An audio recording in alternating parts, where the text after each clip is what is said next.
Αυτό φωτί, έτερο φωτί και σκοτάδιστες.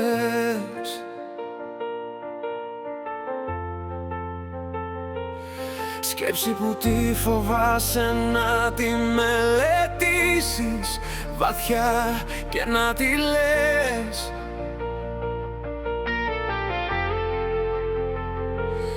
Είναι η ιστορία του κόσμου και σε ποια πλευρά θα αφύπνιστεί η ζωή σου.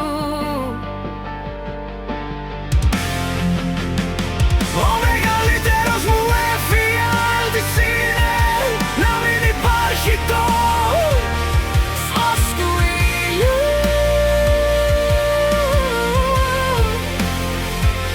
Αυτή είναι η έμπνευσή μου με πολλά κρυφά μυστικά μέσα στην καρδιά μου.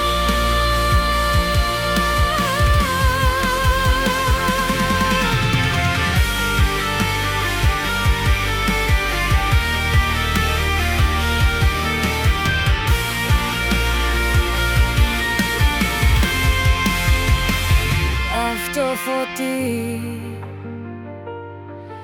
έτερο φωτί και σκοτάδιστες.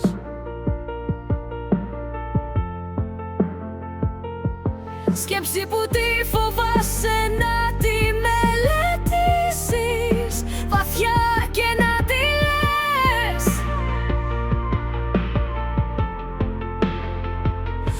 Είναι η ιστορία του κόσμου και σε ποια πλευρά θα αφύπνιστεί η ζωή σου. Ο μεγαλύτερος μου εφιάλτης είναι να μην υπάρχει το φως του ήλιου.